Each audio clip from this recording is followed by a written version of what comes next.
परिचय मी करून देतोय। माझ्या डाव्या बाजूला जे बसले आहे माननीय ॲडव्होकेट विलाजी राऊत श्री गजानन बौद्ध शिक्षण संस्थेचे माननीय अध्यक्ष आहेत। माझ्या उजव्या बाजूला जे बसले आहे माधवरावजी पुराडे श्री गजानन बौद्ध शिक्षण संस्थेचे माननीय उपाध्यक्ष आहेत। त्यानंतर श्री गजानन बौद्ध शिक्षण संस्था ज्यांनी फॉर्म केली आणि ज्याच्या माध्यमातून 4 शाळा नागपूरमध्ये अतिशय उत्तम प्रकारे काम करत आहे असे 2 संस्थापक सदस्य माझ्या नावामध्ये बसले आहे। माननीय श्री मधुकरराव तंबाके जे कॉर्पोरेटर पण होते, विद्याभारती नागपूर महाराष्ट्र कार्याध्यक्ष पण होते, ते सुद्धा उपस्थित आहे। दुसरे आमचे संस्थापक सदस्य श्री मधुकररावजी देहनकर आता म्हणजे मागच्या 3 वर्षामध्ये तेच अध्यक्ष होते या संस्थेचे आणि अनेक सामाजिक क्षेत्रामध्ये त्यांचा मोठा सहभाग आहे।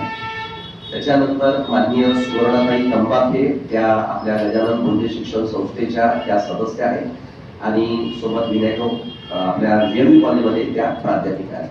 त्याच्यानंतर माननीय वीरेंद्रजी बरबटे सर आपल्या श्री गजानन बौद्ध शिक्षण संस्थेचे कोषाध्यक्ष आहेत। त्याच्यानंतर माननीय सुहासजी खरे माझ्या शेवटी इकडे उजव्या बाजूला शेवटी बसले आहेत, ते श्री गजानन बौद्ध शिक्षण संस्थेचे माननीय सदस्य आहेत। एका अतिशय महत्त्वाच्या विषयावर ही आपली सभा आजची पत्रकार परिषद आयोजित केली गेली आहे। माझं नाव प्रकाश कापसे श्री गजानन बौद्ध शिक्षण संस्थेचा सचिव म्हणून कार्यरत आहे। ज्या विषयावर आज सभा आयोजित केल्या गेलेली आहे त्याचा पूर्ण इतिहास वृत्त यावर माहिती सांगण्यासाठी मी आपल्या संस्थेचे अध्यक्ष ॲडव्होकेट विलास राऊत यांना विनंती करतो।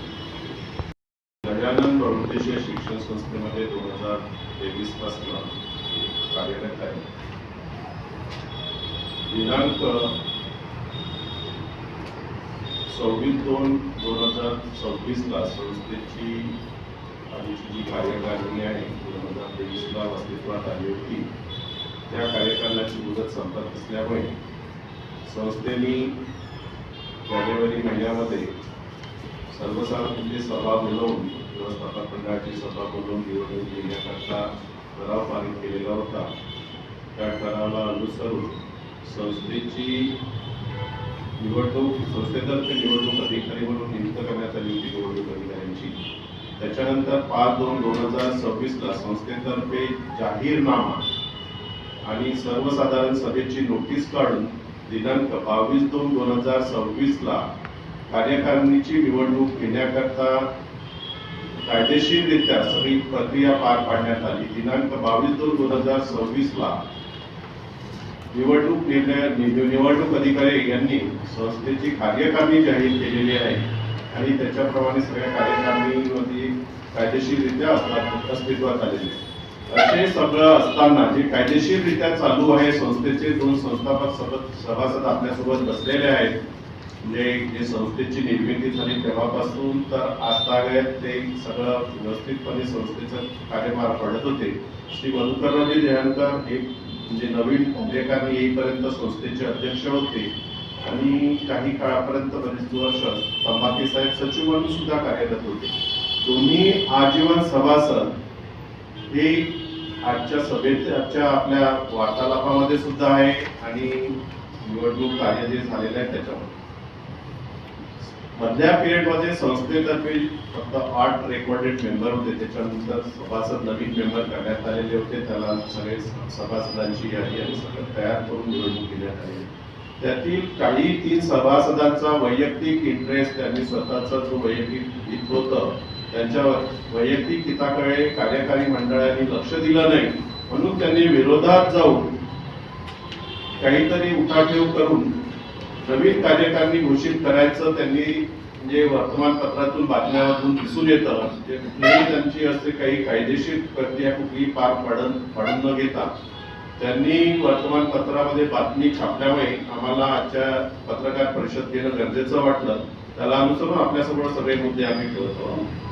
त्याच्यानंतर जे कुठलेही अधिकार संस्थेने त्या सभासदांना दिलेले नसताना श्री सतीश बोरकर, कीर्ती चौधरी आणि रविकांत कानोरकर संस्थेतर्फे त्यांना कुठलाही ठराव नाही, अध्यक्षांनी त्यांना कुठलाही अधिकार दिलेले नसताना संस्थेचे खोटे लेटरेड, रबर स्टॅम्प आणि शील याचा वापर करून म्हणजे लेटरहेडचा वापर करून वर्तमानपत्रामध्ये वा इतर कुठेही करत असेल की पर्टिक्युलरली आमच्याकडे जे काही 3 पत्र आलेले आहेत त्यांचा आजच्या प्रेस नोटमध्ये उल्लेख केलेला आहे, त्याच्यावरून असं स्पष्ट होते की यांनी बनावट लेटरहेड, बनावट रबर स्टॅम्प आणि बनावट सील तयार करून त्याचा हे दुरुपयोग करू शकतात. ते न्यूजवर मध्ये आल्या, ज्या वर्तमानपत्रामध्ये बातम्या आल्या त्याच्यावरून सुद्धा दिसून येते.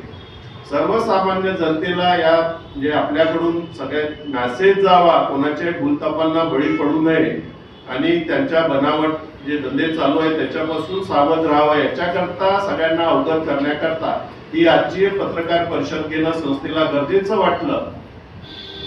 आणि हे सगळे गोष्टी आपल्याकडून सर्व अधिकारी व संबंधित अधिकारी, जसं आता एज्युकेशन ऑफिसर वगैरे आहेत, डेप्युटी डायरेक्टर आणि संबंधित जे काही वेतनपत्रक वगैरे आहेत, त्याच्या शाळेच्या संदर्भात जे कुठले ऑफिशियल आहेत, त्यांना सगळ्यांना या पत्रकार परिषदेद्वारे किंवा आपल्या वर्तमानपत्रातून बातम्यांद्वारे मेसेज जावा आणि सगळ्या जनतेसमोर त्यांनी जे भ्रामकता पसरवलेली आहे की आमची 3 जे जुने संस्थेचे मेंबर आहेत त्यांनी असं न्यूज पसरवली की आम्ही संस्थेची श्री गजानन बहुउद्देशीय शिक्षण संस्थेची सभासद म्हणजे कार्यकारी मंडळ निर्माण झालेले आहे. ते कुठल्याही कार्यकारी मंडळ असं कुठलंही गैरकायदेशीर आहे आणि त्यांनी दिलेल्या कुठल्याही म्हणजे भूलथापांना बळी पडू नये असं मला वाटते. आणि आपण हे सगळे म्हणजे सर्वसामान्य जनतेला आपण थोडंसं पत्र म्हणजे अवगत करावं अशी अपेक्षा करतो. कार्यकारी मंडळ अस्तित्वात होतं त्याच्या आधी निवडणूक घेतल्यामुळे त्याच्या आधीचं जे इलेक्शन झालेलं होतं 2023 मध्ये, त्याच्या संदर्भात जे 3 मेंबर आहेत ते त्या प्रक्रियेमध्ये सहभागी झालेले होते, त्यावेळेस परमिशन घेतलेली होती. आताची निवड झाली आहे त्यावेळी धर्मदाय आयुक्तचे ते अधिकारी होते का उपस्थित त्या निवडणुकीमध्ये? त्यांच्या देखरेखीमध्ये झालेली आहे का किंवा काय निवडणूक अधिकारी होत आहे का? निर्णय अधिकारी नियुक्त करण्यात आलेला होता आणि त्याच्या संदर्भात तशा पद्धतीचा आहे का तो जे निवडून आलेले आहे तशा पद्धतीत दाखल झाले? मंजूर झालं नाही, दाखल झाले, जस्ट दाखल झाले. आता आपण कुठल्या महिन्यात? मागच्याच बऱ्याच